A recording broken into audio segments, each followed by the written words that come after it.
اسی طرح جو سر کے اوپر جورا بناتے ہیں ان کے اوپر بھی اللہ کی لعنت ہے. تو جن پر اللہ کی لعنت ہوتی ہے قیامت کے دن سب سے برا بدلہ بھی انہیں ہی ملے گا. تو یہاں پر دو کی میں نے اگزامپل دی ہے. اگر آپ احادیث کو دیکھیں یا پھر یہ ٹاپک سرچ کریں کہ کون سے ایسے لوگ ہیں جن پر اللہ لعنت کرتا ہے, تو قرآن میں بھی کئی ایسے لوگوں کے اوپر ذکر ہوا ہے جن پر اللہ تعالیٰ کہتا ہے میری لعنت ہے. تو اگر آپ اس کو سرچ کریں گے تو آپ کو پورا ٹاپک مل جائے گا کہ کیسے کیسی صفات کے لوگوں پر اللہ نے لعنت کی ہے. اس کے علاوہ اللہ تعالیٰ کیا کہہ رہے ہیں, اللہ کا ان پر غضب نازل ہوا اور پھر اللہ ان سے کبھی بھی راضی نہیں ہوا. آپ سورۃ فاتحہ پڑھتے ہیں نا, جس میں ہے کہ وَلَضَّالِّينَ صراط الذین انعمت علیہم غیر المغضوب علیہم وَلَضَّالِّينَ غیر المغضوب علیہم, کہ اللہ جن پر تیرا غصہ ہوا ہمیں ان میں سے بھی شامل نہ کرنا اور نہ ہی ہمیں گمراہ لوگوں میں شامل کرنا.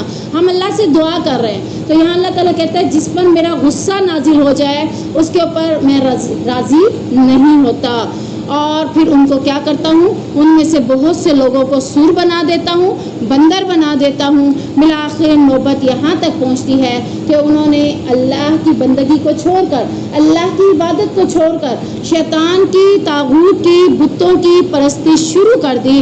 تو اللہ تعالیٰ کہہ رہے یہی وہ صفات کے حامل لوگ ہیں جن سے اللہ تعالیٰ کل قیامت کے دن برا بدلہ لے گا.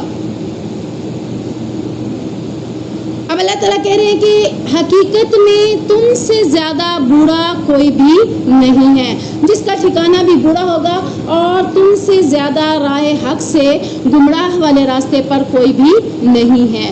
جو گمراہ ہوئے ہیں وہ یہی لوگ ہیں جو یہودی ہیں, اور جو جن پر اللہ کا غصہ ہے, جن پر اللہ کی لعنت ہے, اور برا ٹھکانہ بھی اللہ کہہ رہا ہے انہی کا ہے. تو یہاں سے پتہ چلا کہ اللہ رب العزت کے جس کے اوپر لعنت ہو, جس کے اوپر غضب ہو, جن کو سور اور بندر بنا دے, کل قیامت کے دن برا بدلہ بھی انہی کو دیا جائے گا.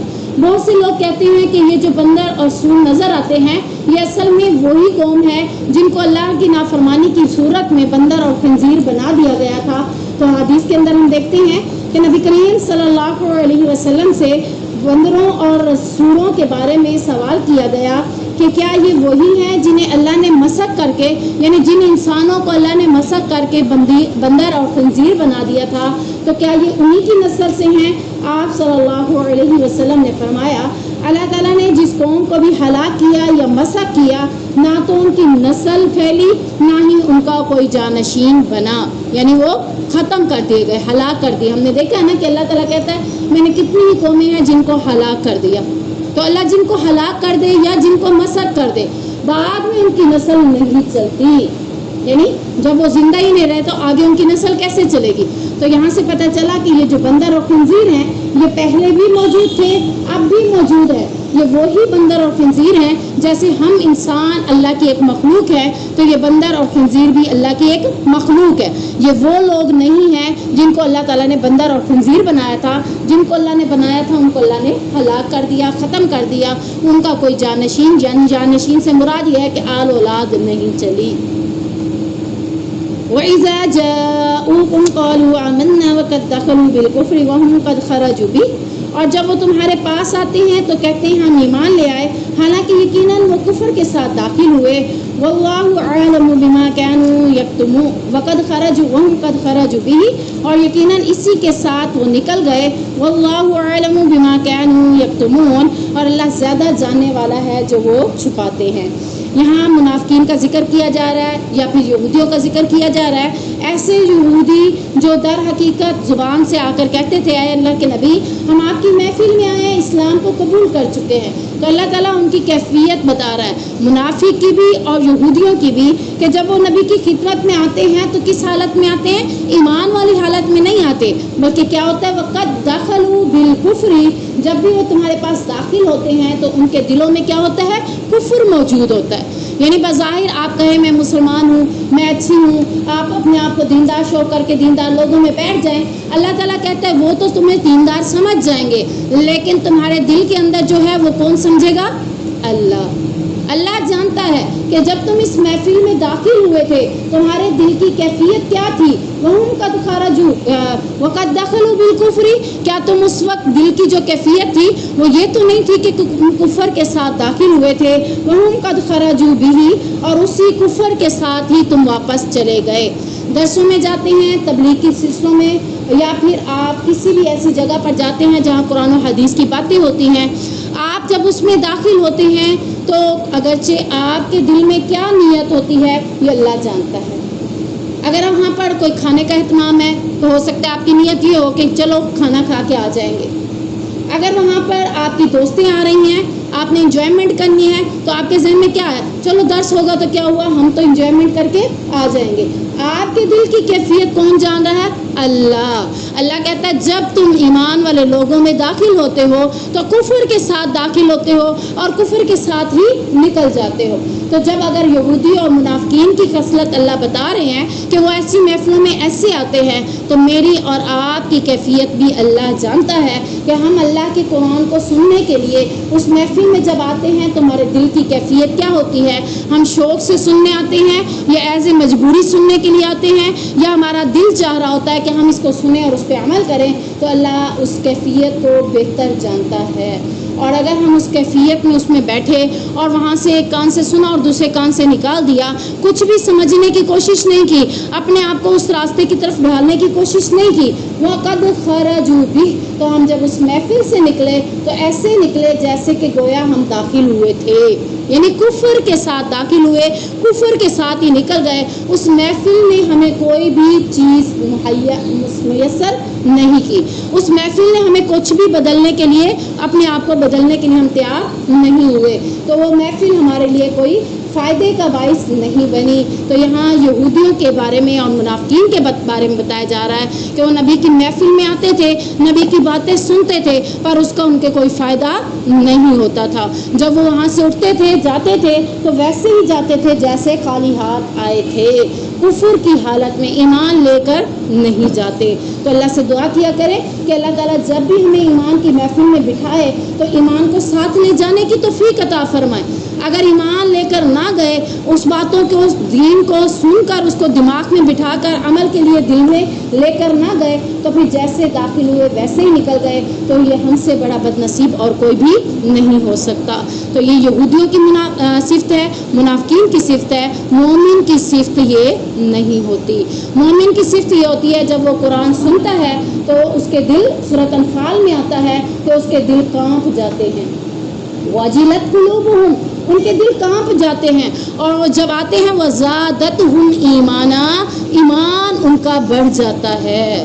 تو اگر آپ کی کیفیت بھی ایسی ہوتی ہے تو شکر پڑھیں, اگر نہیں ہوتی تو فکر کریں کہ ہمیں اللہ یہ شکر, یہ ذکر, یہ فکر عطا فرما دے تاکہ ہم بھی وَزَادَتْهُمْ ایمانا میں داخل ہو جائیں.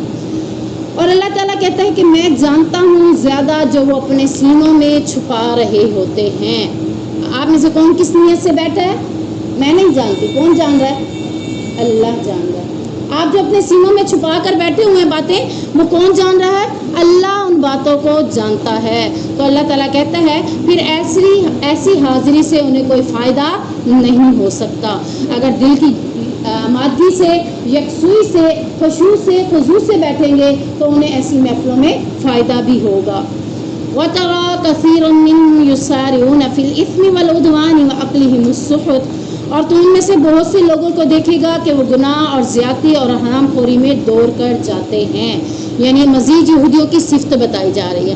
پیچھے بھی یہودیوں کی صفت ہے کہ کفر کے ساتھ آتے ہیں اور کفر کے ساتھ نکل جاتے ہیں.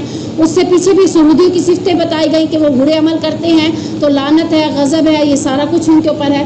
اب ان کے اندر مزید صفت کیا بتائی جا رہی ہے کہ وہ کذب بیانی یعنی جھوٹ کا سہارا لیتے ہیں, معصیت یعنی گناہ کے کام کرتے ہیں, ظلم و زیادتی کے کام کرتے ہیں, حرام خوری, حرام کام کرنے میں بھی اللہ سے نہیں ڈرتے, نہ ہی انہیں انسانوں سے شرم آتی ہے. انسانوں سے شرم کیے بغیر تیزی سے آگے بڑھنے والے ہوتے ہیں. تو اللہ نے یہاں پر 3 چیزوں کا ذکر کیا. نمبر 1 اسم, اس سے مراد کیا ہے؟ وہ گناہ ہے جس کا نقصان کرنے والے کو ہوتا ہے. یعنی ایسے گناہ جو آپ نے کیے, اس کا گناہ کا نقصان کس کو ہوا؟ کسی اور کو نہیں, آپ کو ہوا. آپ نے ہاف بازو پہنے ہیں, کسی اور کو گناہ ہوا یا آپ کو ہوا؟ آپ کو ہوا ہے نا. آپ نے ٹی وی دیکھا, ڈرامے دیکھے, فلمیں دیکھے, نامحرم مرد کو دیکھا, گناہ کس کو ہوا؟ کسی اور کو ہوگا یا آپ کو ہوگا؟ آپ کو ہوگا. ایسے گناہ جن کا نقصان آپ کو ہو اسے کیا کہا جائے گا؟ اثم. اللہ نے اس کو یہاں پر کس لفظ سے مراد دیا ہے؟ اثم. وہ گناہ جس کا نقصان صرف آپ کو ہو, جیسے جھوٹ بھی ہو گیا, اس کا نقصان بھی کس کو ہوا؟ آپ کو ہوا. آپ نے جھوٹ بول کے دوسروں کو تو مطمئن کر دیا, دوسروں کو کوئی نقصان نہیں ہوا, نقصان کس کا ہوا؟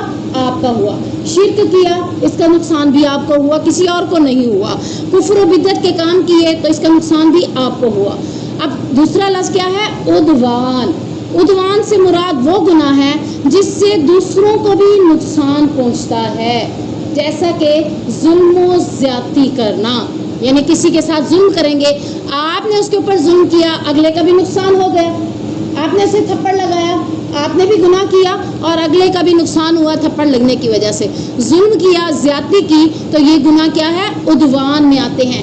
ایسے گناہ جس کا نقصان آپ کو بھی ہو اور دوسرے کو بھی ہو, تو ایسے گناہ عدوان میں آتے ہیں. کسی کی حق تلفی کرنا, یہ بھی کیا ہے؟ آپ جس کی حق تلفی کر رہے ہیں اس کو بھی نقصان ہو رہا ہے, آپ کو بھی ہو رہا ہے. آپ نے کسی کے 10 روپے اٹھا لیے یا 10 روپے لے لیے, زبردستی کھینچ لیے, اب آپ نے گناہ تو کیا ہی کیا ہے, آپ کا بھی نقصان ہوا کہ آپ نے غلط کام کیا ہے, اللہ کے ہاں آپ کو سزا ہوگی. تو دوسرے کا نقصان کیا ہوا؟ اس کے 10 روپے ختم ہو گئے, اس کی حق تلفی کر دی. چیز دوسرے کی تھی, آپ نے اسے نہیں دی. آپ کو امی نے کہا کہ یہ آپ کی چیز ہے اور آپ کی بہن کی چیز ہے, یہ آپ کے بھائی کی ہے, آپ نے جلدی جلدی ساری خود ہی کھا لیے. آپ نے کیا کیا؟ حق تلفی کی, دوسرے کا بھی نقصان کر دیا, وہ اس چیز سے محروم رہ گیا. تو یہاں پر یہ گناہ کون سا گناہ ہے؟ عدوان. اور اگلی بات کیا ہے؟ سحت. سحت سے مراد حرام مال, ایسا مال جو ناجائز ذریعے سے کمایا جائے, یعنی جو آپ نے محنت ہی نہیں کی, محنت کے بغیر آپ کو مل گیا. آپ نے ایک پرائز بانڈ لے لیا, آپ نے کیا کہا؟ میں یہ لے کے رکھتی ہوں, جب اس کے اوپر انعام نکلے گا فائدہ مجھے ہو جائے گا. اب آپ نے اس کے اوپر کوئی محنت کی ہے, آپ کے اچانک 1 لاکھ روپے نکل آتا ہے اس پرائز بانڈ پہ. اب وہ مال آپ کا حلال کا مال نہیں ہے, کیوں؟ آپ نے اس کے اوپر کوئی محنت کی ہے, مشقت کی ہے, کوئی مزدوری کی ہے؟ نہیں کی نا. آپ نے صرف لے کے رکھ دیا, اس کے بعد آپ کا 1 لاکھ روپے نکل آیا, تو وہ مال آپ کے لیے حلال نہیں ہے, وہ مال کیا ہے؟ حرام مال. ایسا مال جو بغیر محنت کے آپ کو مل جائے وہ حرام مال ہوتا ہے. رشوت, آپ نے محنت کی, بغیر محنت کے آپ نے رشوت لے لی. آپ نے کہا رشوت دو پہلے پھر میں یہ کام کروں گی. وہ کام اتنا خاص نہیں ہوتا, وہ آپ کسی کی بھلائی کے لیے بھی ویسے کر سکتے ہیں, لیکن آپ نے نہیں کیا. تو ایسے کام سحت میں آتے ہیں. تو اللہ تعالیٰ یہاں یہودیوں کی یہ تینوں صفت بتا رہے ہیں کہ اسم بھی کرنا یہودیوں کی صفت ہے, عدوان کرنا بھی یہودیوں کی صفت ہے, اور سحت کرنا بھی یہودیوں کی صفت ہے. اگر مسلمانوں میں سے کسی ایک صفت کو بھی کوئی مسلمان اپنا لیتا ہے تو آٹومیٹکلی وہ کن میں شمار ہو جائے گا؟ یہودیوں میں. آپ کہہ سکتے ہیں نا یہ کام تو وہ کرتے ہیں, تم بھی ایسے کرتی ہو, اس کا مطلب تم بھی ان جیسی ہو, کہہ سکتے ہیں نا ہم. مثال کے طور پر آپ دیکھیں کہ آپ کی فیملی میں کسی کو وہ کام کرنے کی عادت نہیں ہے, لیکن آپ کے اندر وہ عادت ہے. آپ کہتے ہیں فلانے کی طرح آپ کیوں کرتے ہو؟ آپ کی فیملی ہے لیکن آپ کو فلاں سے ملا رہی ہے, کیوں ملا رہی ہے؟ آپ کی اس صفت کی وجہ سے. تو اسی طرح کوئی بھی صفت آپ کو کسی بھی طرح کے لوگوں میں ملا سکتی ہے. تو اللہ تعالیٰ نے یہاں پر یہی بات کی کہ یہودیوں کی صفتوں کو یہودیوں تک محدود رکھیں, آپ کے اندر وہ صفات نہیں آنی چاہیے. یقیناً برے ہیں یہ عمل جو وہ کرتے ہیں, اچھے عمل نہیں ہیں جو یہ کر رہے ہیں. یہ تینوں عمل برے عمل ہیں. اللہ تعالیٰ ہمیں اس سے بچنے کی توفیق عطا فرمائے. لولا ينهاهم الربانيون والاحبار عن قولهم الاثم واكلهم السحت. انہیں رب والے لوگ اور علماء ان کے جھوٹ کہنے, ان کے حرام کھانے سے کیوں نہیں روکتے؟ لبئس ما كانوا يصنعون. یقیناً برا ہے جو وہ کیا کرتے ہیں. اب دیکھیں یہ لوگ تو برے عمل کر رہے ہیں. اب اللہ تعالیٰ کیا کہہ رہے ہیں کہ کون مزید برا بن جاتا ہے؟ علماء اور مشائخ لوگ بھی, یعنی دین کے علمدار لوگ بھی اگر ایسے لوگوں کو برائی سے روکتے نہیں ہیں, ایسے گناہ کرنے سے ان کو منع نہیں کرتے, تو آٹومیٹکلی وہ بھی گناہ کی سرزد میں آ جاتے ہیں. وہ بھی گناہ کر لیتے ہیں. تو اللہ تعالیٰ کہہ رہے ہیں کہ بہت سے علماء بھی بہت سے لوگوں کو حرام کھانے سے منع نہیں کر رہے, جھوٹ بولنے سے منع نہیں کر رہے, شرک کرنے سے منع نہیں کر رہے. وہ کہتے ہیں وہ کر رہے ہیں, ہم تھوڑا کر رہے ہیں. اس کو روکنے کی بجائے وہ چپ کر کے وہاں سے گزر جاتے ہیں. تو اللہ تعالیٰ کہتے ہیں وہ بھی برا کر رہے ہیں. علماء بھی ایسا نہ کر کے, یعنی لوگوں کو اچھائی کی دعوت دینی تھی لیکن انہوں نے نہیں دی, برائی سے منع کرنا تھا لیکن انہوں نے نہیں کیا, تو یہ لوگ بھی برا عمل کر رہے ہیں. اور اللہ تعالیٰ کہتے ہیں کہ جو بھی یہ کر رہے ہیں ان کا برے اعمال کا انہیں بھی سزا و جزا دی جائے گی. حدیث میں آتا ہے کہ صحابی کہتے ہیں ابو ہریرہ کہ میں نے نبی کریم صلی اللہ علیہ وسلم کو یہ بیان کرتے ہوئے سنا, جب کوئی شخص کسی قوم میں معاصی کا ارتکاب کرے اور اسے منع کرنے کی قدرت رکھنے کے باوجود منع نہ کریں تو اللہ تعالیٰ ان کے مرنے سے پہلے ضرور انہیں بھی عذاب کی گرفت میں لے لے گا. یعنی آپ اگر غلط کام کر رہے ہیں اور میرے اندر یہ اللہ تعالیٰ نے صلاحیت رکھی ہے کہ میں اس غلط کام کو دیکھ کر سمجھ رہی ہوں کہ یہ غلط ہے, اور پھر میں اگر منع نہیں کرتی تو مرنے سے پہلے اللہ مجھے کسی بھی عذاب میں گرفتار کر لے گا. یہ میرے لیے بات ہے.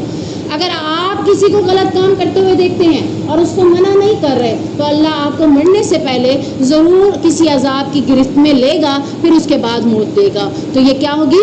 اس بات کی سزا ہوگی کہ جب تمہیں پتہ تھا کہ فلاں غلط کام کر رہا ہے تو تم نے اسے کیوں نہیں منع کیا. وقالت اليهود يد الله مغلولة, اور یہودیوں نے کہا اللہ کا ہاتھ بندھا ہوا ہے. غلت ایدیہم ولعنوا بما قالوا, ان کے ہاتھ باندھے گئے اور ان پر لعنت کی گئی اس وجہ سے جو انہوں نے کہا. بل یداہ مبسوطتان, بلکہ اس کے تو دونوں ہاتھ کھلے ہیں. ينفق کیف یشاء, خرچ کرتا ہے جس پر چاہتا ہے جیسے بھی چاہتا ہے. ولا یزیدن کثیر منهم ما انزل الیک من ربک طغیانا وکفرا, اور یقیناً جو کچھ تیرے رب کی طرف سے نازل کیا گیا وہ ان میں سے بہت سے لوگوں کو سرکشی اور کفر میں ضرور بڑھا دے گا. وَأَلْقَيْنَا بَيْنَهُمُ الْعَدَاوَةَ وَالْبَغْضَاءَ إِلَى يَوْمِ الْقِيَامَةِ, اور ہم نے ان کے درمیان قیامت کے دن تک دشمنی اور بغض ڈال دیا. كُلَّمَا أَوْقَدُوا نَارًا لِلْحَرْبِ أَطْفَأَهَا اللَّهُ وَيَسْعَوْنَ فِي الْأَرْضِ فَسَادًا, اور جب کبھی وہ لڑائی کی کوئی آگ بھڑکاتے ہیں تو اللہ اسے بجھا دیتا ہے اور وہ زمین میں فساد کرنے کی کوشش کرتے ہیں. واللہ لا يحب المفسدین, اللہ ایسے فساد کرنے والوں کو دوست نہیں رکھتا, نہ ہی ان سے محبت کرتا ہے. سب سے پہلے اس آیت میں کیا کہا گیا کہ یہودیوں نے کہا کہ اللہ کے ہاتھ بندھے ہوئے ہیں. یہ کس موقع پر بات کی انہوں نے؟ جب اللہ تبارک و تعالیٰ نے مسلمانوں کو اپنے راستے میں خرچ کرنے کا حکم دیا. کون سی آیت نازل کی؟ من ذا الذی یقرض اللہ قرضا حسنا, کہ کون ہے جو اللہ کو رزق حسنا دیتا ہے, قرض حسنا دیتا ہے. تو یہودیوں نے جب یہ بات سنی تو انہوں نے سمجھا, کیا کہا کہ اللہ کے ہاتھ بندھے ہوئے ہیں, یعنی اللہ کے پاس مال نہیں ہے. بندھے ہوئے سے مراد کیا ہے؟ کہ اللہ کے ہاتھوں میں مال نہیں ہے جو اللہ ہم سے مانگ رہا ہے. اللہ نے ہمیں کہا کہ اللہ کو کون قرض حسنا دیتا ہے. جیسے مثال کے طور پر میں کہتی ہوں مجھے قرض دو, تو آپ کیا سمجھیں گے؟ میری کیفیت کیا ہے؟ آپ یہی سمجھیں گے نا کہ اس کے حالات صحیح نہیں ہیں, اس کے پاس پیسہ نہیں ہے, تو آپ مجھے قرض دیں گے. تو جب اللہ نے قرض حسنا کی بات کی تو اس کس بیس پر کی تھی؟ اللہ نے تو اس بیس پر کی تھی کہ آج تم دو تو میں اس کو دگنا کر کے تمہیں عطا کر دوں گا. اللہ ہمیں دگنا دینا چاہتا تھا, اس لیے اللہ نے کہا تھا. اللہ کو ضرورت نہیں تھی مال کی. لیکن یہودیوں نے کیا کہا؟ اللہ کے ہاتھ بندھے ہوئے ہیں, یعنی اللہ کے پاس پیسے نہیں ہیں, اللہ کے پاس مال نہیں ہے. تو اللہ تبارک و تعالیٰ نے کہا کہ اللہ کے ہاتھ کیا ہیں؟ بندھے ہوئے نہیں ہیں. باندھے کس کے ہوئے ہیں؟ اللہ نے فوراً کہہ دیا غلت ایدیہم, ان کے ہاتھ باندھے گئے ہیں. ان کی اس بات کی وجہ سے ان کو سزا کیا ملی؟ اللہ تعالیٰ نے کہا کہ یہ یہودی بخیل ہیں. اصل لفظ ہاتھ باندھنے سے مراد کیا ہے؟ آپ کو یہ پتہ ہونا چاہیے. اگر کوئی آپ سے کہے آپ کے ہاتھ بندھے ہوئے ہیں تو آپ کو پتہ ہونا چاہیے کہ اس کی معنی کیا ہے. اس کا معنی یہ ہے کہ بخیل ہے, کنجوس ہے, اللہ کے راستے میں خرچ نہیں کرتے. تو اللہ تعالیٰ نے یہاں یہ بات انہی کی طرف لوٹاتے ہوئے کہا کہ یہ بدترین صفت کے مالک اب ہمیشہ یہی لوگ رہیں گے کہ یہ ایسے بخیل کنجوس ہوں گے, مال ہوتے ہوئے بھی یہ اللہ کے راستے میں خرچ نہیں کریں گے. دیکھیں آپ کے پاس مال ہے اور آپ کہہ رہے ہیں میں رکھوں, میں اپنے پاس رکھوں, اللہ کے راستے میں خرچ نہیں کرتی, تو یہ کیا ہے؟ بخیل ہونے کی نشانی ہے. تو یہ لعنت یہ صرف اللہ نے کن میں ڈال دی؟ یہودیوں کے اندر ڈال دی. کس بیس پر ڈالی؟ اس بیس پر ڈالی جب انہوں نے کہا کہ اللہ کے ہاتھ بندھے ہوئے ہیں. تو اللہ نے کہا یہ ان کی سزا ہے کہ جو انہوں نے اللہ کی طرف ایسی بات کی جبکہ اللہ کے ہاتھ تو کھلے ہیں, اللہ کے پاس تو بہت ہی زیادہ خزانے ہیں, وہ دنیا کے سارے لوگوں کو دے دے تو پھر بھی اس کے خزانے ختم نہیں ہوں گے. تو اللہ تعالیٰ کہہ رہے ہیں بل یداہ مبسوطتان, یعنی بلکہ اللہ نے کہا کہ اس کے تو دونوں ہاتھ کھلے ہیں. ينفق کیف یشاء, وہ تو خرچ کر رہا ہے جس پہ چاہتا ہے. آپ دیکھ لیں آپ کے پاس مال ہے, کس نے دیا آپ کو؟ اللہ نے. اللہ جس کو چاہتا ہے زیادہ دیتا ہے, جس کو چاہتا ہے کم دیتا ہے. اور یہ زیادہ اور کم کی بھی معاملے ہمارے اپنے اعمال کی وجہ سے ہیں. اگر آج مجھے مال کم مل رہا ہے تو میں کیا کروں تو میرا مال بڑھ جائے گا؟ کون بتائے گا؟ صلہ رحمی کر لیں, اس سے بھی مال بڑھ جائے گا. اور صدقہ و خیرات کرنا شروع کر دے, اس سے مال بڑھ جائے گا. یعنی صلہ رحمی میں کیا ہے؟ آپ دوسروں کے اوپر خرچ کرنا شروع کر دیں, وہ بھی کیا آ جاتا ہے؟ صدقہ خیرات. صلہ رحمی کیا ہے؟ آپ دوسروں کے ساتھ شفقت کے ساتھ پیش آ رہے ہیں, دوسروں کے ساتھ احسان کر رہے ہیں. اور یہ کس نیت سے کر رہے ہیں؟ آپ اپنے مال کو بڑھانے کے لیے, کہ آج آپ کے پاس 1 روپیہ ہے, آپ اسے بڑھانا چاہتے ہیں, آپ تجارت کر لیں, آپ اس مال کو دگنا تگنا کرنے کے لیے دن رات محنت کر لیں, لیکن جب تک اللہ چاہے گا نہیں تو تب تک یہ بڑھے گا نہیں. تو اس کو بڑھانے کا سب سے بہترین طریقہ یہی ہے کہ آپ اسے اللہ کے راستے میں خرچ کریں, صلہ رحمی کریں, رشتہ داروں کے ساتھ اچھے سلوک سے پیش آئیں, تو آپ کا مال بڑھ جائے گا. اور اللہ کہتا ہے میں تو اس کو پھر کھول دے, میرے ہاتھ کھلے ہوئے ہیں, میں جس کو چاہتا ہوں اس کو دے دیتا ہوں. اور پھر اللہ تعالیٰ فرما رہے ہیں یقیناً جو کچھ تیری طرف تیرے رب کی طرف سے نازل کیا گیا ہے وہ ان میں سے بہت سے لوگوں کو سرکشی اور کفر میں ضرور بڑھا دے گا. یعنی کتاب جو اللہ تعالیٰ نے نازل کی ہے, اس کتاب کے معاملے میں بھی وہ کیا کریں گے؟ سرکشی کریں گے, کفر میں بڑھ جائیں گے, اس کتاب کی طرف آنا پسند نہیں کریں گے, بلکہ ہم ان کے دلوں کے اندر کیا ڈال دیں گے؟ قیامت تک کے لیے بغض ڈال دیں گے اور دشمنی ڈال دیں گے, کہ وہ مسلمانوں کو اپنا دشمن سمجھیں گے, اور بغض ان کے دلوں میں ایسا ڈلا ہوگا کہ ان کو حق اور سچ کی پہچان نہیں ہوگی. اس بغض کی وجہ سے, اس غصے کی وجہ سے وہ سچ دیکھیں گے بھی صحیح, سیدھا راستہ دیکھیں گے بھی صحیح, پر انہیں نظر نہیں آئے گا. دیکھ لیں جب آپ کو غصہ آتا ہے تو غصے میں آپ کو سمجھ نہیں آتی کہ صحیح کیا ہے اور غلط کیا ہے. تو ایسے یہودی کافر مسلمانوں کے حوالے سے ان کے دلوں میں ایسی دشمنی اور ایسا بغض ڈالا جائے گا کہ وہ حق اور سچ کو پہچان بھی نہیں سکیں گے. اور یہ کب تک ہوگا؟ قیامت تک کے لیے. اللہ تعالیٰ نے کہا ان کے ساتھ ایسا ہوگا. جب کبھی وہ لڑائی کی کوئی آگ بھڑکاتے ہیں تو اللہ اسے بجھا دیتا ہے. یعنی مزید ان کے حوالے سے بات کی جا رہی ہے کہ یہ جب بھی اللہ کے حوالے سے یا دین کے حوالے سے, کفر کے حوالے سے یہ کوئی آگ بھڑکانے کی کوشش کرتے ہیں تو اللہ اس کو بجھا دیتا ہے. کیسے بجھا دیتا ہے؟ آپ دیکھ لیں, آپ کے سامنے ہے. اللہ رب العزت نے آپ کے سامنے دکھا دیا کہ پاکستان کی طرف انہوں نے قدم بڑھائے, اللہ نے اس آگ کو کیسے بجھا دیا. غزہ کی طرف قدم بڑھائے ضرور ہوئے ہیں, اللہ وقتاً فوقتاً اس آگ کو بجھا رہا ہے. اگر ہمارا نقصان ہو رہا ہے تو ان کا بھی ہو رہا ہے. تو یہ لڑائی کی آگ کو بڑھانا چاہتے ہیں تو اللہ بجھا دیتا ہے. اس سے ایک اور بات بھی سمجھ آتی ہے, وہ کیا؟ وہ یہ کہ جب بھی وہ مسلمانوں میں عداوت ڈالتے ہیں, کس چیز میں؟ کہ تم اہل حدیث ہو, تم اہل سنت ہو, آپس میں جوڑنے کی بجائے توڑنے کی کوشش کرتے ہیں. یہ بھی کیا کر رہے ہیں؟ لڑائی, آگ بھڑکانا, آپس میں ایک دوسرے کو نفرت ڈلوا کر ایک دوسرے کے ساتھ لڑوانا. اب دیکھیں اس وقت حالات یہ تھے, پاکستان کے اوپر حملہ کرنے سے پہلے حالات یہ چل رہے تھے کہ ہر فرقہ, ہر طرح کے لوگ ایک دوسرے کے معاملے میں بغض رکھ رہے تھے, تعصب کا نشانہ بنے ہوئے تھے, آپس میں اتحاد نہیں تھا, سیسا پلائی ہوئی دیوار نہیں بنے ہوئے تھے. لیکن جب یہ معاملہ ہوا تو فوج کے اوپر باتیں کرنے والے بھی چپ کر گئے. اب کیا ہو گئے؟ سارے متحد ہو گئے. انہوں نے لڑائی کی آگ کو لگانا چاہا, اللہ نے اس آگ کو بجھا دیا, اور اللہ اس آگ کو بجھانے پہ قادر ہے. اللہ نے ہم سب کو متحد کر دیا. کتنے فیچر ایسے ہیں جن میں لوگوں نے کہا کہ ہم تو ٹوٹتے جا رہے تھے, اللہ نے یہ موقع ہمارے لیے بنایا تو ہم سارے متحد ہو گئے. تو اللہ نے اس آگ کو بجھا دیا. اور دوسری چیز کیا ہے کہ وہ زمین میں فساد کرنے کی کوشش کرتے رہتے ہیں, اور اللہ ایسے فساد کرنے والوں سے محبت نہیں کرتا. یعنی دوسروں میں لڑائی ڈلوانا اصل میں کیا ہے؟ فساد ہے. مسلمان کو مسلمان سے لڑانا اصل میں کیا ہے؟ فساد ہے. یہ لوگ آپس میں مسلمانوں کو مسلمانوں سے لڑانا چاہتے ہیں. اب دیکھ لیں جان بوجھ کے ایسی ویڈیو وائرل کرتے ہیں. ابھی حال ہی میں ایک ایسی ویڈیو دکھائی گئی تھی کہ دیکھیں کہ ٹرمپ جا رہا ہے سعودیہ میں، اور سعودیہ میں ٹرمپ کے جانے کے بعد عرب عورتوں کو دکھایا گیا تھا کہ وہ ننگے سر بالوں کو لہرا لہرا کر اس کا استقبال کر رہی تھی. حقیقت اس سے نہیں. اب یہ کیا کیا تھا انہوں نے؟ اب دیکھنے میں جب مسلمانوں نے، پاکستانیوں نے یہ دیکھا تو اکثر جن کو سمجھ نہیں تھی انہوں نے فوراً کہہ دیا کہ یہ سعودیہ کے لوگوں نے کیا کیا ہے. اب یہ کیا کر رہے تھے؟ یہ سارا کام اسرائیلیوں کا تھا. وہ مسلمانوں میں فساد کروانے کی کوشش کر رہے تھے. پاکستانیوں کے دلوں میں سعودیہ کی نفرت ڈالنا چاہتے تھے، عربوں کی نفرت ڈالنا چاہتے تھے، اور یہ فساد مچا کر وہ کیا کرنا چاہتے تھے؟ زمین میں متحد ہمیں رہنا نہیں چاہتے تھے.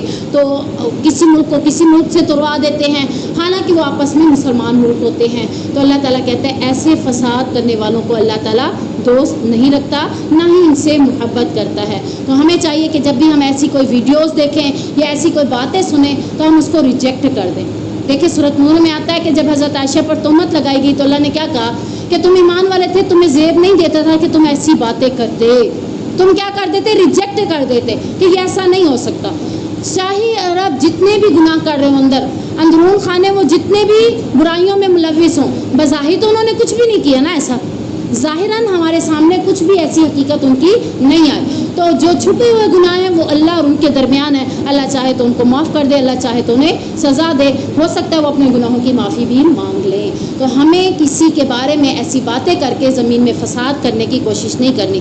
اب اگر میں نے وہ ویڈیو دیکھنے کے بعد میں نے کہا ہاں عرب ایسے ہیں، میں 4 لوگوں میں بیٹھی، آپ نے دیکھا سعودیہ کی عورتوں نے ٹرمپ کا استقبال کیسے کیا، اب میں کیا کر رہی ہوں؟ میں بھی زمین میں فساد مچانے کی کوشش کر رہی ہوں. جب مجھے کوئی ایسا کچھ کہہ دے کہ ایسا کسی نے کیا ہے اور آپ کو ان کے بارے میں تھوڑا بہت یقین ہو کہ وہ ایسا نہیں کر سکتے تو آپ کو فوراً ریجیکٹ کر دینا چاہیے کہ نہیں، میں نہیں مانتی کہ وہ ایسا کر سکتے ہیں. اسی طرح کسی عام عورتوں کے حوالے سے بھی کسی کے حوالے سے کوئی بات آ جائے، آپ کو کوئی کہے کہ فلاں نے ایسا کیا ہے، آپ کہیں اگرچہ اس نے کیا بھی ہے لیکن آپ کہیں کہ میں ایسا نہیں سمجھتی کیونکہ میں نے زمین پہ فساد نہیں مچانا. وہ تو فساد مچانے کی کوشش کر رہے ہیں، وہ تو لڑائی ڈلوانے کی کوشش کر رہے ہیں، تو ہم نے اس میں اپنا کردار ادا نہیں کرنا.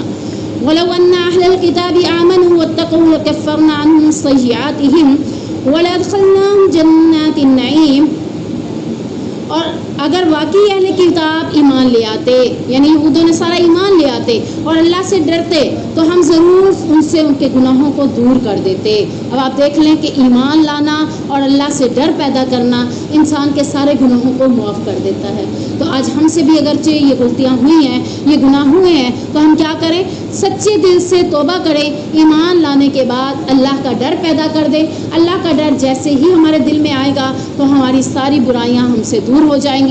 اور پھر اللہ تعالیٰ کیا کہتا ہے؟ اور میں ان کو جنت نعیم، نعمتوں والی جنت میں داخل کر دوں گا.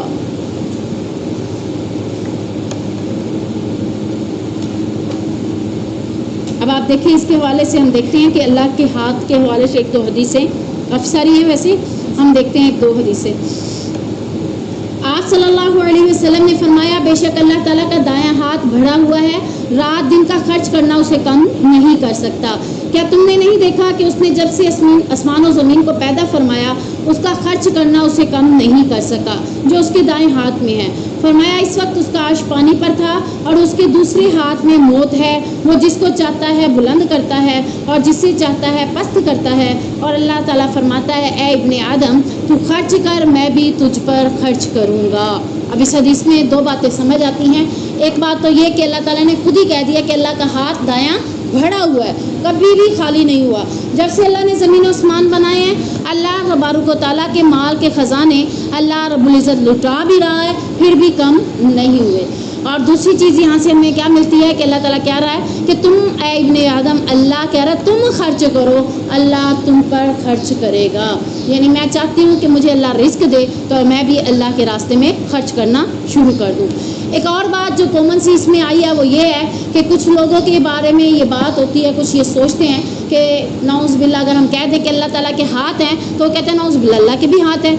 اس حدیث میں ہمیں پتہ چلتا ہے کہ اللہ کے ہاتھ ہیں. اللہ رب العزت نے بہت سے مقام پر اپنے ہاتھوں کا ذکر کیا، نبی نے بھی اللہ کے ہاتھ کا، اللہ کے چہرے کا، اللہ کی پنڈلی کا ذکر کیا۔ اب ہمیں یہ تو ہے کہ اللہ ہے، اللہ کا ہاتھ بھی ہے، اللہ کا چہرہ بھی ہے، اللہ کی پنڈلی بھی ہے، پر ہم یہ نہیں کہہ سکتے کہ ہمارے جیسا ہے۔ اللہ کی یہ ساری چیزیں اللہ کی شایان کے مطابق ہے۔ شایان کیا ہے؟ اللہ کی جو شان ہے اسی کے مطابق اس کی وہ چیزیں ہیں۔ اب اگر کوئی کہتا ہے نہیں ہم نہیں مانتے، اللہ کے بارے میں ایسی باتیں نہ کہیں، پھر ہم یہ بھی نہیں کہہ سکتے کہ وہ لوگ جو کہتے ہیں کہ ہم نہیں مانتے تو وہ یہ بات بھی کہنا چھوڑ دے، پھر اللہ بھی نہیں ہے، نعوذ باللہ۔ پھر تو یہ کہیں کہ اللہ بھی نہیں ہے۔ جب اللہ کہہ رہا ہے میرا ہاتھ ہے تو ہے، اللہ کہہ رہا ہے میں ہوں تو ہے، اللہ کہہ رہا ہے میری پنڈلی ہے، اللہ کہہ رہا ہے میں اپنے چہرے کا دیدار کراؤں گا تو ہے۔ ہمارا یقین کیا ہے؟ یہ اللہ کی چیزیں ہیں پر ہماری طرح نہیں ہیں۔ ہم انسانوں جیسا وہ اللہ نہیں دکھتا۔ اللہ اپنی شان کے مطابق ہے، جیسے اس کی شایان شان ہے اسی کے مطابق اس کا ہاتھ ہے، اس کا چہرہ ہے، اس کی پنڈلی ہے، وہ ساری چیزیں ہیں۔ اللہ اپنی شان کے مطابق ان تمام چیزوں کے اوپر قادر ہے۔ تو یہاں سے ہم ان چیزوں کا انکار بھی نہیں کر سکتے۔ کوئی آپ کے سامنے کہے کہ نہیں اللہ کا ہاتھ نہیں ہو سکتا تو آپ کہیں نہیں، میں مانتی ہوں اللہ کا ہاتھ ہے، اور اللہ کو جیسے لائق ہے اس کی شان کے مطابق اس کا ہاتھ ہے۔ آپ دیکھ لیں کہ ایک غریب کہاں رہتا ہے؟ جھونپڑی کے اندر۔ ایک بادشاہ کہاں رہتا ہے؟ تخت پر، محل میں تخت کے اوپر بیٹھا ہے، اور ارد گرد ملازم کھڑے اس کو ہوا بھی دے رہے ہیں۔ وہ اپنی شان کے مطابق بیٹھا ہے، وہ اپنی شان کے مطابق بیٹھا ہے۔ تو جو رب ہے، جو کائنات کا مالک ہے، وہ اپنی شان کے مطابق ہے۔ ٹھیک ہے انشاءاللہ۔ وَلَوْ أَنَّهُمْ أَقَامُوا التَّوْرَاةَ وَالْإِنْجِيلَ وَمَا أُنزِلَ إِلَيْهِم مِّن رَّبِّهِمْ لَعَقَلُوا مِن فَوْقِهِمْ وَمِن تَحْتِ أَرْجُلِهِمْ، اگر وہ واقعی تورات اور انجیل کی پابندی کرتے اور اس کی جو ان کی طرف، ان کے رب کی طرف سے نازل کیا گیا ہے، تو یقیناً پھر ان کے اوپر انعامات بھی بہت زیادہ ہوتے، اور ان انعامات میں کیا ہے؟ وہ اپنے اوپر سے اور اپنے پاؤں کے نیچے سے کھاتے، یعنی اللہ اوپر نیچے سے رزق کی فراوانی کر دیتا۔ نیچے سے مراد کیا ہے؟ زمین۔ زمین میں کیا کیا ہے؟ پھل ہے، اناج ہے، سرخیز زمین کے اندر بہت کچھ ہے۔ نیچے بھی زمین میں خزانے ہیں جو آپ استعمال کر رہے ہیں۔ اوپر سے کیا ہے؟ آسمان سے اللہ بارش برساتا ہے تو تبھی یہ سارے رزق کے دروازے کھلتے ہیں۔ تو اوپر سے بھی نیچے سے بھی وہ ہر طرح سے تمہیں نعمتوں سے مالا مال کر دیتا۔ کس صورت میں؟ یہاں پہ اب وجہ کیا ہے؟ اگر میں چاہتی ہوں مجھے بھی اللہ ان صورتوں میں مالا مال کر دے، اوپر سے بھی نیچے سے، تو مجھے کرنا کیا ہے؟ اللہ تعالیٰ کہتا ہے اپنی کتاب پر ایمان لے آؤ۔ اللہ نے جو کتاب کے اندر باتیں نازل کی ہیں اس کے اوپر عمل کرنا شروع کر دو، اللہ اوپر سے بھی رزق دے گا، نیچے سے بھی دے گا۔ اب بتائیں، اللہ نے یہ کہا ہے 24 گھنٹے ڈیوٹی دو پھر تمہیں رزق دوں گا، 12 گھنٹے ڈیوٹی دو پھر میں تمہیں رزق دوں گا، صبح سے لے کر شام تک نکلو پھر تمہیں رزق دوں گا۔ اللہ اصل یہ کہہ رہا ہے کہ تم اللہ کے احکامات کی پابندی کرو۔ جب تم اللہ کے حکم کو ماننا شروع کر دو گے تو وہ اوپر سے بھی تمہارے لیے رزق کے دروازے کھولے گا، نیچے سے بھی کھولے گا، وہاں سے دے گا جہاں سے تمہیں گمان بھی نہیں ہوگا۔ منہم امۃ مقتصدہ، ان میں سے ایک جماعت درمیانے راستے والی ہے، وکثیر منہم ساء ما یعملون، اور ان میں سے بہت سے لوگ وہ بھی ہیں، برا ہے جو وہ کر رہے ہیں۔ یعنی اللہ تبارک و تعالیٰ نے کہہ دیا ہے کہ یہود و نصارہ میں، اہل کتاب میں کچھ لوگ ایسے بھی ہیں جو درمیانے راستے والے ہیں، یعنی کبھی ادھر آ جاتے ہیں کبھی ادھر آ جاتے ہیں، اور کچھ تو ایسے ہیں کہ سارے عمل ان کے برے ہی ہیں۔ تو اللہ تبارک و تعالیٰ نے ان کے معاملات کی وجہ سے ان کو دنیا میں بھی پکڑ دی اور آخرت میں بھی ان کی پکڑ ہوگی۔ تو اللہ تعالیٰ ہمیں کتاب کے اوپر عمل کرنے والا بنائے۔ یہ حدیث آپ نے بارہا سنی ہوئی ہے کہ 3 شخص ایسے ہیں جن کے لیے دگنا ثواب ہے۔ نمبر 1 وہ شخص جو اہل کتاب میں سے بھی ہو اور پھر نبی محمد رسول اللہ صلی اللہ علیہ وسلم پر بھی ایمان لایا ہو، یا پھر جو اہل کتاب میں سے بھی ہو پھر اس دور میں، جس دور میں وہ تھا اس پر کوئی اور نبی آیا تو اس پہ بھی ایمان لے آیا۔ اہل کتاب جو ہے نا، اہل کتاب پر بہت سے انبیاء نازل ہوئے تھے، ٹھیک ہے نا۔ اہل کتاب کہاں سے شروع ہوئے تھے؟ حضرت یعقوب علیہ السلام کی اولاد جو تھی وہ اسرائیلی تھے، بنی اسرائیل کا ذکر وہیں سے شروع ہوتا ہے نا، تو اہل کتاب بھی وہیں سے شروع ہوتے ہیں۔ اہل کتاب کے اندر بہت سے انبیاء آئے تھے۔ اب مثال کے طور پر حضرت موسیٰ علیہ السلام کے دور میں وہ لوگ موجود تھے، تورات نازل ہوئی تھی، پھر آٹومیٹکلی وہ لوگ حضرت عیسیٰ کے دور میں بھی موجود تھے۔ اب انہیں کیا کیا تھا؟ اپنی کتاب پر بھی ایمان لے، اپنے نبی پر بھی ایمان لے، پھر اس کے بعد انہیں کیا کرنا تھا؟ صرف موسیٰ پر ایمان لے کر حضرت عیسیٰ کا ریجیکٹ نہیں کرنا تھا۔ اب جب حضرت عیسیٰ آ گئے تو اس پر بھی ایمان لے، تو ایسی شخص کے لیے کیا ہے؟ دگنا ثواب ہے۔ ایسے شخص کے لیے. تو اللہ تعالیٰ نے ہمارے اوپر تو یہ موقع ہی نہیں رکھا. اس کے علاوہ 2 اور بھی ہیں. وہ 2 کون سے ہیں؟ نمبر 1 وہ شخص کہ جس کے پاس لونڈی ہے، اس نے اس کی تربیت کی، اس کو ادب سکھایا، عمدہ تربیت کی، اور اس کے بعد اس کا اچھی جگہ نکاح کر لیا، تو اس کے لیے بھی دگنا ثواب ہے. نمبر 3 مملوک غلام، جب کہ وہ اللہ کا بھی حق ادا کرتا ہے اور اپنے مالک کا بھی حق ادا کرتا ہے، تو ایسی صورت میں اس کو بھی دگنا ثواب دیا جاتا ہے. یعنی آپ اگر کسی کے زیر سرپرستی ہیں، کسی کے انڈر میں ہیں، مثال کے طور پر آپ کے پیرنٹس ہیں، چلے آپ مملوک غلام نہیں ہیں لیکن آپ پیرنٹس کے، آپ اپنے پیرنٹس کی بات بھی مانتے ہیں، اپنے رب کی بات بھی مانیں گے، انشاءاللہ آپ کو دگنا ثواب دیا جائے گا. تو اللہ تعالیٰ ہمیں عمل کرنے کی توفیق عطا فرمائے. سبحانک اللہم و بحمدک، اشہد ان لا الہ الا انت، استغفرک و اتوب الیک.